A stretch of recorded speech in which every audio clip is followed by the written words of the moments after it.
বিল্লাহি মিনাশ শাইতানির রাজিম। বিসমিল্লাহির রহমানির রহিম। ডুমুরিয়ার একাংশের বাংলাদেশ জামাত ইসলামীর উদ্যোগে আয়োজিত আজকের এই বিশাল জনসভায় প্রধান অতিথি হিসেবে আমাদের মাঝে উপস্থিত রয়েছেন ডুমুরিয়া, ফুলতলা তথা গোটা বাংলাদেশের মানুষের হৃদয়ের স্পন্দন, বিশ্ব ইসলামী আন্দোলনের অন্যতম প্রাণপুরুষ, জননন্দিত নেতা, আওয়ামী ফ্যাসিবাদের আমলে আওয়ামী ফ্যাসিবাদের রক্তচক্ষুকে উপেক্ষা করে যিনি জুলুমতন্ত্রের বিরুদ্ধে তার কণ্ঠস্বরকে উচ্চকিত করেছেন, সেই জননন্দিত নেতা অধ্যাপক মিয়া গোলাম পরর, উপস্থিত জামাত ইসলামীর বিভিন্ন পর্যায়ের নেতৃবৃন্দ, জাতির জাগ্রত বিবেক সাংবাদিক বন্ধুগণ, প্রিয় ডুমুরিয়াবাসী, আসসালামু আলাইকুম ওয়া রাহমাতুল্লাহি ওয়া বারাকাতুহু। প্রিয় উপস্থিতি, জুলাই বিপ্লব পরবর্তী এই বাংলাদেশের নতুন এক সূর্যের উদয় ঘটানোর জন্য 24 পরবর্তী আগামীর 12ই ফেব্রুয়ারি একটি নির্বাচন অনুষ্ঠিত হতে যাচ্ছে। এই নির্বাচনে পাশাপাশি গণভোটে হ্যাঁ এর মাধ্যমে জুলাইয়ের চেতনাকে, আকাঙ্ক্ষাকে জাগরুক রাখার জন্য, রাষ্ট্রের কাঙ্ক্ষিত সংস্কারের জন্য, রাষ্ট্রের কাঠামো থেকে স্থায়ীভাবে ফ্যাসিবাদকে বিলুপ্ত করার জন্য আগামীর বাংলাদেশে সকলকে দল মত নির্বিশেষে এই দেশের নাগরিকদের হ্যাঁ পক্ষে রায় দেওয়ার জন্য উদাত্ত আহ্বান জানাই। হ্যাঁ পক্ষে যদি আমরা রায় দিতে পারি, আগামীর বাংলাদেশের তত্ত্বাবধায়ক সরকার ব্যবস্থা পুনঃপ্রতিষ্ঠা হবে, এদেশে ফ্যাসিবাদ ব্যবস্থার চিরতরে বিলুপ্ত হবে, নাগরিক অধিকার স্থায়ীভাবে সংরক্ষিত হবে, সংবিধান ইচ্ছে মতো কাটাছেড়া করে এদেশের নাগরিকের অধিকারকে ভুলুণ্ঠিত করা যাবে না, এদেশের নাগরিকের মৌলিক অধিকার পুনঃপ্রতিষ্ঠা হবে, রাষ্ট্রপতি প্রধানমন্ত্রীর ক্ষমতার ভারসাম্য নিশ্চিত হবে, প্রধানমন্ত্রী এককভাবে ক্ষমতা কুক্ষিগত করে জনগণের উপর আর কোনো ফ্যাসিজম কায়েম করতে পারবে না।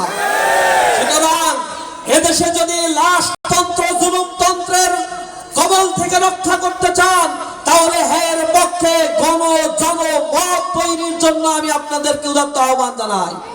প্রিয় উপস্থিতি, এই বাংলাদেশে ইনসাফ আর ন্যায় কায়েমের জন্য দীর্ঘ সময় ধরে দেশের জনগণ রাস্তায় দাঁড়িয়ে তাদের বুলেটের সামনে জীবন দিয়েছে।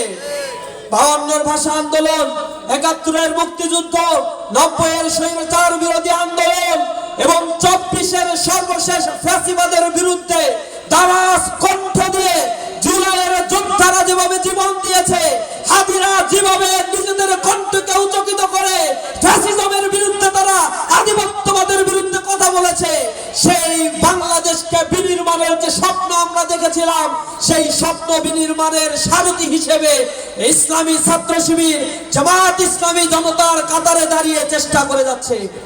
আগামী 12ই ফেব্রুয়ারি দাঁড়িপাল্লা হচ্ছে ইনসাফ আর ন্যায়ের প্রতি, বাংলাদেশকে দারিদ্র মুক্ত করতে, বাংলাদেশকে একটি স্বনির্ভরশীল আত্মপ্রত্যয়ী রাষ্ট্র হিসেবে গড়ে তুলতে দাঁড়িপাল্লার পক্ষে আপনাদের জনরায় প্রদান করতে হবে।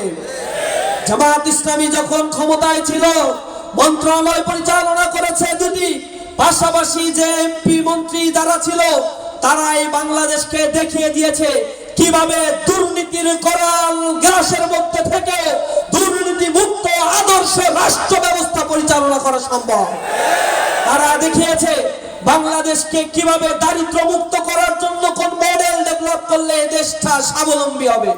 কিন্তু আমরা দেখেছি এর বিপরীতে গিয়ে এই দেশকে দীর্ঘ 54 বছরে একটি নির্ভরশীল দাসত্বের রাষ্ট্র পরিণত করার জন্য যারা রাষ্ট্র ব্যবস্থা পরিচালনা করেছে, তারা দুর্নীতির এক বড় পুত্রে পরিণত করেছে এই রাষ্ট্রকে। যারা এখন দুর্নীতি মুক্ত রাষ্ট্রের কথা বলে, তাদের ইতিহাস আমাদের জানা আছে।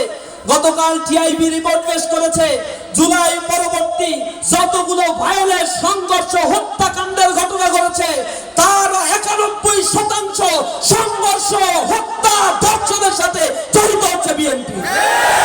তারা ক্ষমতায় আসার আগে দেখিয়ে দিয়েছে, ক্ষমতায় আসার পরে আপনাদের লাশগুলো তাদের কাছ থেকে গুনে নেবে। তারা বাংলাদেশকে কিভাবে গঠন করবে তার একটা সিম্বল ডুমুরিয়া ফুলতলাবাসীর সামনে তারা উপস্থাপন করছে। তারা এমন একজন ক্যান্ডিডেট দিছে যে যখন এমপি ছিল তখন হাওয়া ভবন তৈরি করে দুর্নীতির উৎপাদন কেন্দ্র পরিণত করেছিল। সে ওয়ারিড টেলিকমের কাছ থেকে ঘুষ নিয়ে কোটি কোটি টাকার আলিশান জীবন যাপন করেছিল। সে বাংলাদেশের টাকা পাচার করে দুবাইতে তার ছেলের জন্য প্রাসাদ তৈরি করেছিল।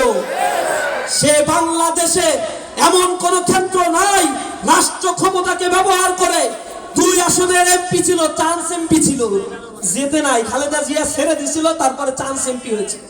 চান্স এমপি হওয়ার পরে যে দুর্নীতি করছে, জেতার পরে যে কোন জায়গায় দুর্নীতিকে নিয়ে যাবে তা বুঝতে ডুমুরিয়া ফুলতলাবাসীর বাকি আছে? এই ডুমুরিয়ার মাটি সাক্ষী।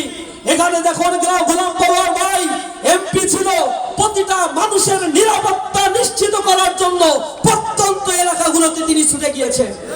সংখ্যালঘু মানুষ এখানে যারা রয়েছে, আমরা কাউকে সংখ্যালঘু বলতে পছন্দ করি না। আমির জামাত বলেছে এদেশের প্রতিটি মানুষ এদেশের নাগরিক, তাদের সমান অধিকার রক্ষা করা রাষ্ট্রের দায়িত্ব। জামাত ইসলামী বাংলাদেশের হিন্দু, বৌদ্ধ, খ্রিস্টান, মুসলমান সকলকে সমান নাগরিক অধিকার প্রদান করতে বদ্ধপরিকর। হিন্দুদের উপরে কারা আক্রমণ করেছে, কারা ট্রাম্পকার্ড খেলেছে, জাতি সাক্ষী রয়েছে। এদেশের হিন্দু সম্প্রদায় জামাত ইসলামীর উপর আস্থা রেখেছে। পিরোজপুরে, খুলনা, আল্লামা দেলোয়ার হোসেন সাইদি, গোলাম পরোয়ার ভাইকে হিন্দু অধ্যুষিত এলাকায় হিন্দুর মানুষেরা তারা ভোট দিয়ে তাকে এমপি নির্বাচিত করেছে। একটা হিন্দু বুক চেতিয়ে বলতে পারবে না গোলাম পরোয়ার ভাই তাদের সম্পদের কানা কুড়িয়ে দখল করেছে। বরং তাদের নিরাপত্তা তেমনি ভাবে নিশ্চিত করেছে যেমনি ভাবে মায়ের কোলে সন্তান নিরাপদ থাকে, গোলাম পরোয়ার ভাইয়ের কাছে এদেশের জনগণ তেমনি ভাবে নিরাপদ ছিল। আধুনিক ডুমুরিয়া গড়ে তোলার জন্য তিনি বদ্ধপরিকর। তার উন্নয়ন কর্মকাণ্ডের মধ্য দিয়ে 1 পয়সার দুর্নীতি, লোপাট, সন্ত্রাস, চাঁদাবাজ কেউ প্রমাণ করতে পারে নাই। রাষ্ট্রযন্ত্র প্রশাসন ব্যবহার করেও সার্চ লাইট দিয়েও তার নামে 1 টাকার দুর্নীতি খুঁজে পায় না। সর্বশেষ যখন কোনো কিছু পায় না তখন তাকে বানিয়েছে রাজাকার। বয়সের ব্যারিকেডে যখন পড়ে না তখন কিছুই লাগবে না, এমনি তারা গ্রেফতার করতে হবে।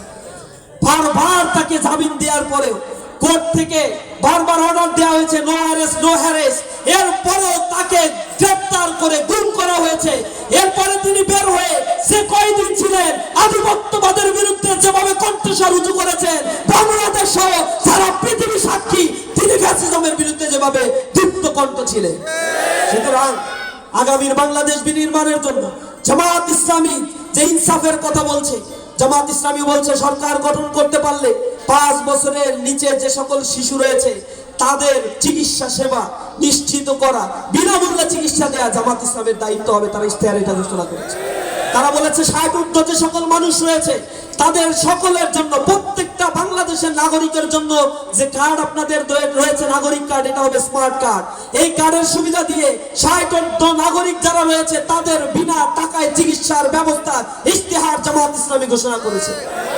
জামাত ইসলামী, ইসলামী ছাত্র শিবির এমন সংগঠন যারা যা প্রতিজ্ঞা করে জীবনের শেষ রক্তবিন্দু দিয়ে হলো সেই প্রতিজ্ঞা আমরা রক্ষা করতে বদ্ধপরিকর।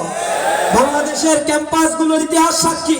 ক্যাম্পাসে আমরা ছাত্রদের কাছে যে ওয়াদা করেছি, আপনারা মিডিয়ার মাধ্যমে দেখছেন, প্রতি মাসে আমরা যা কাজ করছি তা মিডিয়ার মাধ্যমে আমরা প্রকাশ করছি।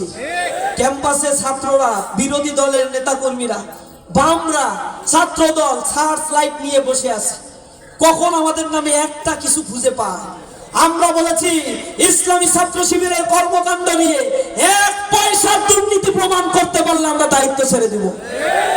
আমাদের প্রশাসন সহযোগিতা করছে না, চাইনা পয়সা দিয়েও কিছু কিছু বিশ্ববিদ্যালয় সহযোগিতা করছে না, কিন্তু এই বিশ্ববিদ্যালয়গুলোতে আমরা এলামনাইদের সহযোগিতা নিয়ে, সরকারের সহযোগিতা নিয়ে ছাত্রদের কল্যাণের জন্য রাত দিন পরিশ্রম করে আমরা কাজ করে যাচ্ছি।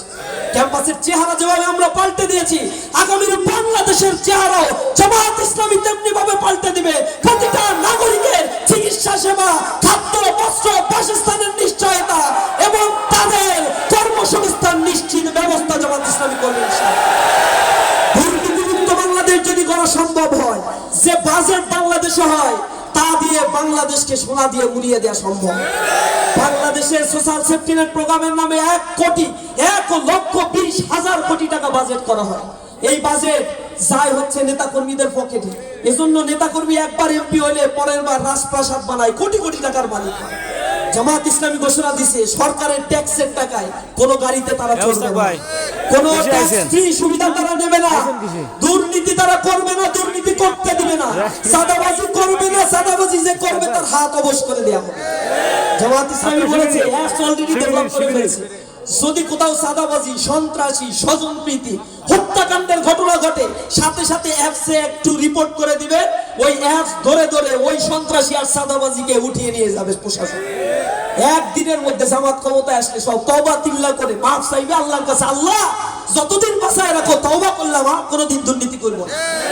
জন্য প্রতিটা ঘরে ঘরে আপনার দায়িত্ব। তারা কিন্তু ভোট চাওয়ার চাইতে কেন্দ্র দখল করাকে প্রায়োরিটি দিচ্ছে। আবার আমরা বলেছি জুলাইয়ের রক্ত শুকায় নাই, আমরা ঘুমিয়ে নাই।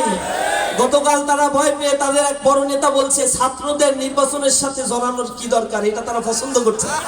ছাত্ররা জীবন দিয়ে জুলাই করে দিয়ে গেল, সেই বেনিফিশিয়ারি নিতে পারো, আর ছাত্ররা কেন তোমাদের অপকর্মের বিরুদ্ধে কথা বলে তা নিয়ে তোমাদের মাথা খারাপ। আগামীতে ভোট ডাকাতি করতে আইসো, এই ছাত্ররাই তোমাদেরকে এই বাংলাদেশ পাড়া করবে। আমরা সজাগ আছি, প্রস্তুত আছি, আমার ভোটাধিকার আমি নিয়ে ঘরে ফিরবো ইনশাআল্লাহ। আপনারা রাজি আছেন?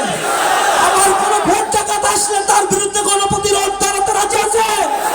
দেখা হবে বিজয় ইনশাআল্লাহ। আল্লাহ রাব্বুল আলামিন আমাদের কবুল করুন, এই প্রিয় মাতৃভূমিকে কবুল করুন, আমিন। আসসালামু আলাইকুম ওয়া রাহমাতুল্লাহ।